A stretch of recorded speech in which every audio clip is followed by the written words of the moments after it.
Ito ang mainit na balita at trending ngayon sa mundo ng social media. Matapos langawin ang mahiwagang Senate hearing ng mga alipores ni Duterte, abay galit na galit itong si Bato at gustong kaladkarin ang mga cabinet members ng Pangulo. Kaya naman binatukan ni attorney itong kayabangan di umano ni Bato.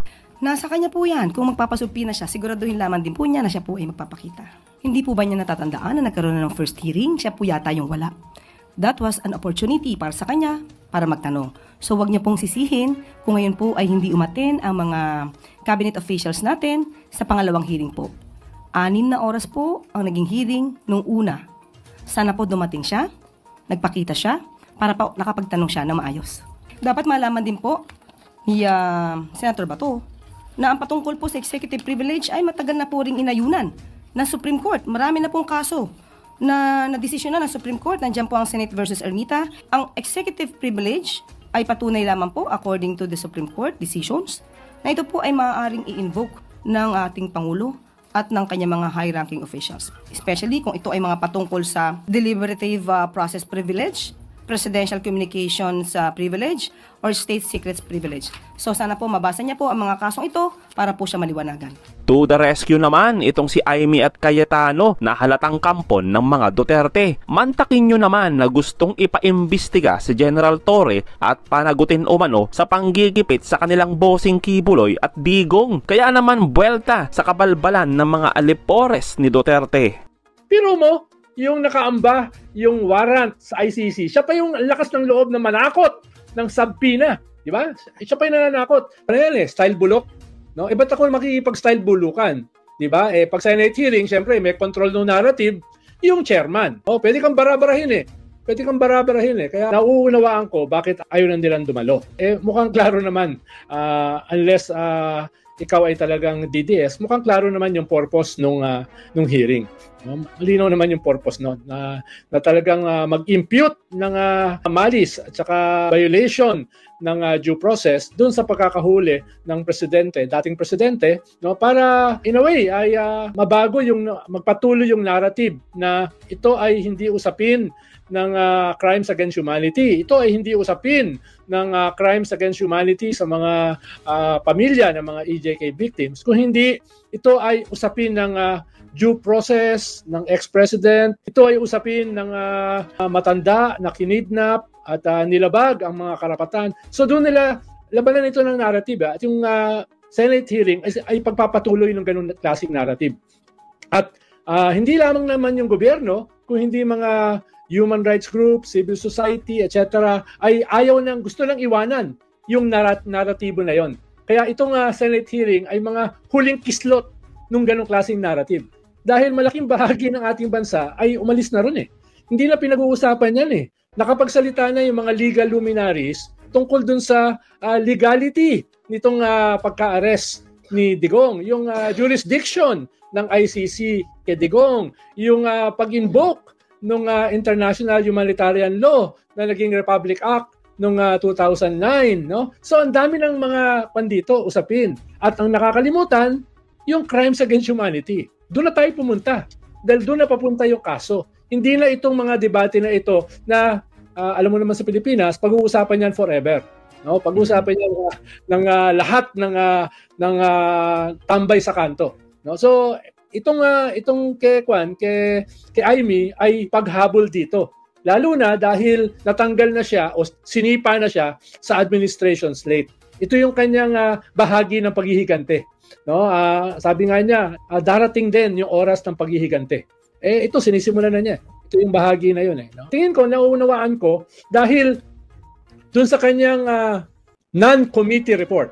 So nakalagay doon dyan sa report na yan na may hatol na siya. Na illegal yung arrest, na violate yung human rights, walang due process. So kung ako naman yung cabinet secretary, ano pang gagawin ko ron? May hatol na.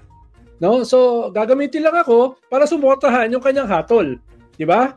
Actually, kung titilad-tiladin mo yung apat, meron kang 26 sentences ni Bongo na binabasa, tapos meron kang napagsumbong ito, tsaka yung threat niya na isasampina niya itong mga tapos meron ka na Ambassador of Jesus Christ na kung ano-ano yung mga sinasabi. Hindi ko nga alam Baka kung pati siya nalito sa mga sinasabi niya eh. No? Tapos nandyan si Amy, nasang katutak yung ini-invoke.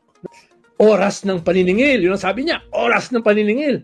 Pero ito daw si Torre, kung ano-ano daw pinagsasabi, hindi raw pinapagalitan. Bakit? Ano bang mali sa mga pinagsasabi ni Torre, Cayetano? Sabi ni Cayetano, Torre has been effective with recent arrests. Can he arrest himself if cited in contempt? Wow!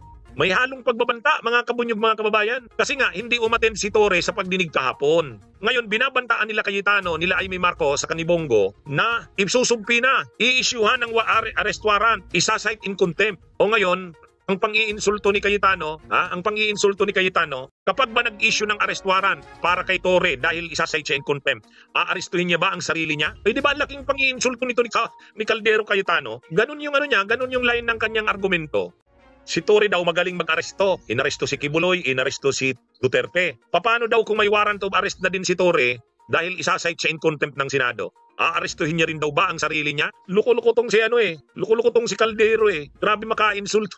Unang-una, yung hindi pag-attend ni General Torre, order yun ng Malacanang mismo. Kasi nagsabi na si Executive Secretary Lucas Bersamin walang a-attend na official ng Executive Department. Ini-invoke nila ang executive privilege. Mga confidential na information sa foreign relations, sa national security, ang inuungkat nila Cayetano, nila Bato, nila Bongo at saka ni Amy.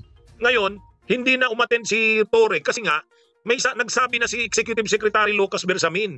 O ngayon, under ang PNP ng DILG. Ang DILG naman under ng Executive Secretary at ng Presidente. O kanino susunod si General Torre? Susunod siya sa hepe niya, sa chief ng PNP, si Marbil. Sino naman ang chief ni Marbil? DILG, Secretary, si John Vic Rimulya. Si John Vic Rimulya naman bilang DILG Secretary, sino ang boss niya?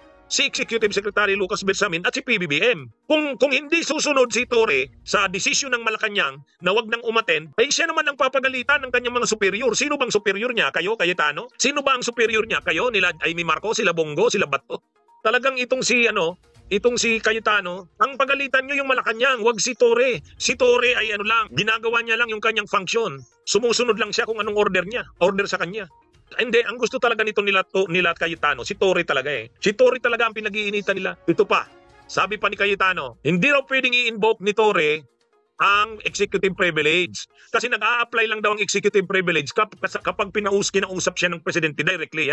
Sabi ni Cayetano, anong gustong mangyari ni Cayetano? Aminin ni Torre na kinausap siya ng presidente?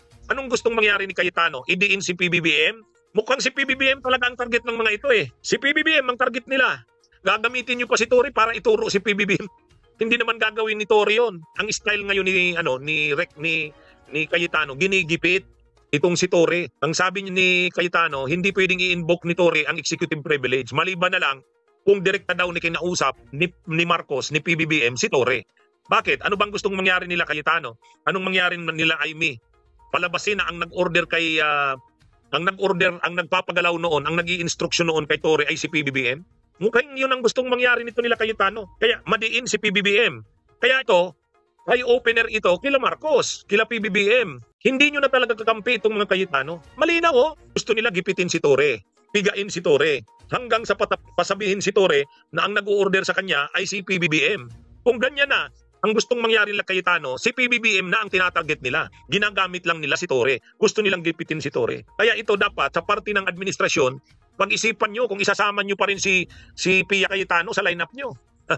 Iba na talaga ang takbo ang takbo nitong investigasyon nila Cayetano at saka ni Amy. Ngayon, ang tanong kay Amy Marcos, Pap, ano ba siya? Talaga bang ididiinan nila si PBBM diyan? Ang mga linya ng mga sinasabi ni Cayetano, sobra ang panggigipit kay Torre. Palalabasin nila Cayetano na yung mga nangyari doon, order ni PBBM. Direkta yun direkta. Yan mga kabunyog, mga kababayan. Dapat si PBBM, sila Marcos. Ano na ito? Ang gobyernong Marcos, pag-aralan nila, kakampi pa ba nila ang mga yan? Ang matinding bumibira sa gobyerno ni Marcos ang nangyaring pag-aresto kay Duterte, kapatid niya mismong si Amy. Siyempre, asahan na natin si Bato at si Bongo. Kaya saka itong si Cayetano. Ito yung mga Kaya mga kabunyog, mga kababayan, ang kapatid nitong si Pia Cayetano nananahimik. Pero ang totoo, pareho yan, magkakampi yan, mga Duterte yan. Hindi, ang gawin muna ni PBBM, wag nang banggitin sa susunod si Pia Cayetano sa si Villar. 'Di ba hindi niya na binanggit yung kapatid niya? Sa susunod, wag niya na ring banggitin si Cayetano at Villar. Kasi ang malinaw naman dito, kakampi na ng Duterte si Cayetano at si Villar. Kaya mayabang itong si Cayetano eh. Pinapakita talaga ni Cayetano na sa panahong ito na napopularize, yung away ng Duterte at Marcos ay nagiging malinaw, naglilinyahan kumbaga, kanino ka ba? Sa amin ka o sa ano? Malinaw na pinapakita ni Cayetano sa Duterte siya. Pag nanalo si Pia Cayetano, yung kapatid nito, dalawa pa rin silang Cayetanong nakaupo. Pag nanalo naman si Camille Villar, dalawang Villar pa rin ang nakaupo. Mahihirapan ang pagkunbi kay Sara sa impeachment. Saka itong si Cayetano, maka-China ito mga kabunyog mga kababayan. Maka-China ito. Kaya talagang yung mga Cayetano na yan, saka mga Villar, hindi na dapat iboto yan, saka sila Amy Marcos, sila Bongo, sila Bato, hindi lang sa issue ng ito kay Duterte. Kaya sa issue rin ng China. Kilala natin ang mga yan, mga maka-China yan. Sila Alan Peter Cayetano, si Pia Cayetano, si Camille Villar, si Mark Villar, si Amy Marcos, si Bongo, si Bato. Napakalinaw mga maka-China yan, mga kabunyog, mga kababayan. Kaya dapat ano na talaga, huwag nang butuhan tong mga